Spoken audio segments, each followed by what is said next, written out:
So the Mr. Beast situation is starting to kind of like tentacle out in a lot of different areas, a lot of different, targets now. And not all of them are worth pursuing. And this, I think, is a result of obviously there's a lot of interest in Mr. Beast. I'm actually getting maybe a half dozen email leads a day now from people who are looking into them. I haven't even been soliciting them. Interesting stuff that isn't even out there yet that I have to verify first. But I think Mr. Beast's plan is to just continue to plow right through all of this and pretend none of it exists, to pretend none of it none of it is happening. And now everyone around him is getting drug for a wide variety of reasons. You start to see some of these articles are coming out now, and they're actually, negative around Mr. Beast, which has been very, very rare. You can see the claims are piling up against Mr. Beast. As the New York Times reported, based on interviews with contestants on the forthcoming game show produced by Donaldson and MGM Amazon Studios, participants in the Beast games claim they were denied basic needs, resulting in illness and in some cases requiring hospitalization. With 2,000 contestants duking it out in a series of stunts in Las Vegas, in hopes of winning $5 million, would-be participants were asked to sign liability waivers that included everything from being potentially buried alive to thrown overboard. Now, I have something to say about this. This is like signing your cell phone contract and then whining and complaining that something is in your cell phone contract that you didn't read. If you're going to sign up for a game show, you know what Mr. Beast is all about, and you signed it. Whining about it later, I don't have a lot of energy for that. There's a lot of these people who, and again, I'm talking about, in this video, we're going to talk about some more important stuff and some of the less important stuff. This I would categorize as less important. Most of these people are like, oh my God, I had to do this, that, or the other, and you were there willingly. Okay, so I'm not going to just clout goblin with every little thing.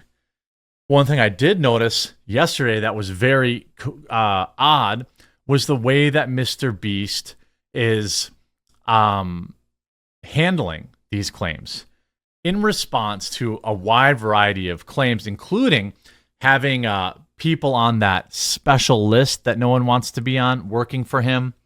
His good friend Chris being a predator accusations, the fake signatures that they were selling, the fake giveaway lotteries that they were being accused of doing. His answer to all of this should tell you a lot, by the way. His answer to all of this is to get woke.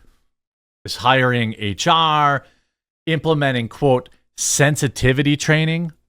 I'm not exactly sure what sensitivity training has to do with hiring people on that registry. What does sensitivity training have to do with that? Like, legitimately. I don't really understand. This just proves to you. Look at this. Mr. Beast's memo confirmed. The memo detailed plans to hire a CFO and general counsel lawyer. The company will also offer anonymous reporting mechanism as well as mandatory training for all employees on, quote, safety, harassment. This is probably, you kind of have to do this at any big company. You probably should have been doing this for a long time. But then he's also indoctrinating his staff on LGBTQ, diversity sensitive training, and workplace conduct. Diversity training and LGBTQ training.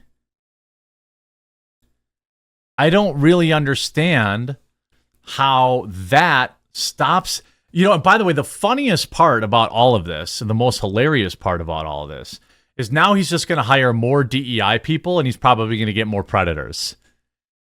All this guy had to do. Well, who knows? Because then he would have been disavowing. The funniest part about all this is the reason Mr. Beast is in this scenario, okay, is because he knew about the woke mob backlash to him calling out an LGBTQ member of his staff. That is why he is where he is. His buddy Chris has cost him $50 million or more. I'm guessing, right? Millions of dollars in payroll for new lawyers and chief officers and diversity officers. All he had to do was say, holy smokes, I'm just as surprised as you were about what is going on with this dude. I immediately fired him and, changed the locks on the building. That's it. This has nothing to do with him being LGBTQ and everything to do with the claims made against him. End of story. He could have just said that a month ago, right? A month ago, all he had to do was say that. Holy smokes. Yikes, big fire. He's my friend, but this behavior is unacceptable. He's fired. Instead, he's spending millions a year in salary and rolling out LGBTQ diversity sensitivity training. Skibbity DEI incoming. So his answer to just having one of his friends turn out to be a creep who just happened to be trans, okay, is to hire more woke people and bring them into the department. How does this go? How do we think this is going to go? Then, of course, people are talking about Jake the Viking, who also worked on the show, was fired from the show or quit the show. I'm not sure exactly when he left, but he has been very vocal in saying that Mr. Beast knew about all this kind of stuff and Mr. Beast is bad. And, I've spoken to Jake behind the scenes and he seems like an honest guy to me, but he's been very, very public in calling out Jake the Viking, who worked on Mr. Beast. Mr. Beast also hired someone who went by the nickname of Delaware, who spent time with someone very young. Went to prison for it, I believe, or was charged and took a plea deal. Okay? That guy is Jake's brother-in-law. Now, I don't think that, jacketing Jake the Viking as some sort of creep just because his brother-in-law did something is anywhere near the same as, Jimmy Mr. Beast protecting his buddy Chris. I don't think it's the same thing at all. But optically, now Jake is getting dragged because it turns out that, his brother-in-law was a creep and also worked for Mr. Beast, and Jake didn't bother saying anything about that. Then you see Keemstar loving it. This is very, very interesting. Of course, Mr. Beast's ex-girlfriend could not insert herself into the scenario. Years after dating Jimmy, to pop up out of whatever hole she's in to say that he's a bad guy. This I would classify as pointless clout grab, but it's going to get a lot of information. It's going to get a lot of clout on the internet. His girlfriend basically says, I've spent years being quiet, never acknowledging that time in my life, just quietly cheering on those who I saw mistreated. I don't want drama, but I'm going to put out this professional image and try to get clout off Mr. Beast. But anyway, I don't want anything. I just want to speak up for my 19-year-old self. Well, she's a grown woman now. 19 to 21 are formative years. Really? As a young woman impacted the way I saw myself, the way I interpreted my future, and how I trusted men. There was no user manual and no instructions on how to deal with gaining and following quickly, no cheat sheet on dating someone famous, so I did the best I could.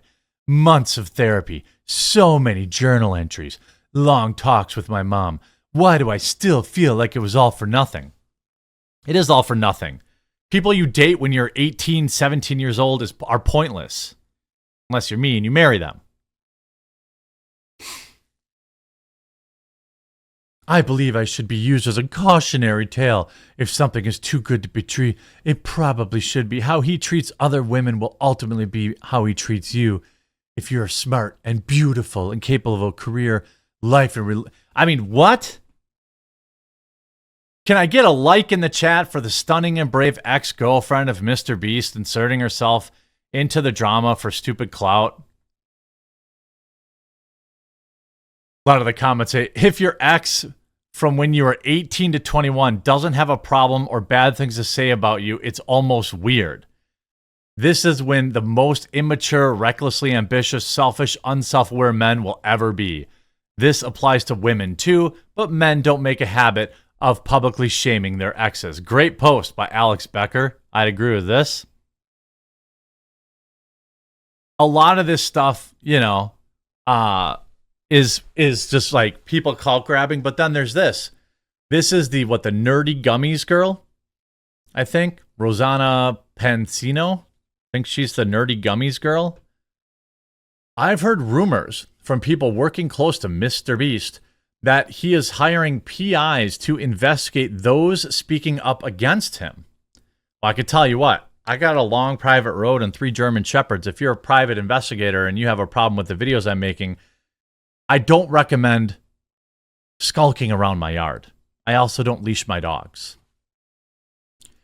Thank you to the people who reached out and warned me and others.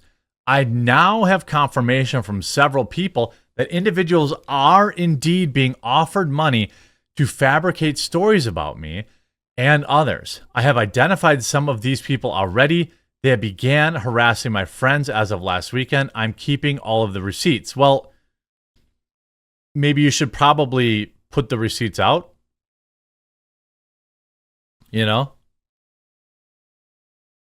I don't know who this individual is, but they've also been, you know, their entire timeline is anti-MrBeast. So, again, if he's hiring people to go after people who are making videos of him, I think that is a terrible branding decision.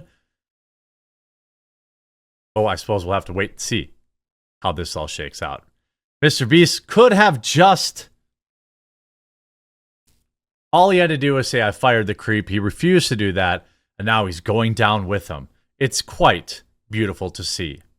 No matter where you're watching this video, a quick reminder, please do leave a like on the video. If you haven't yet, subscribe or follow down below. It's immensely important to be able to reach you all as stuff gets buried all the time. And we'll talk to you again real soon.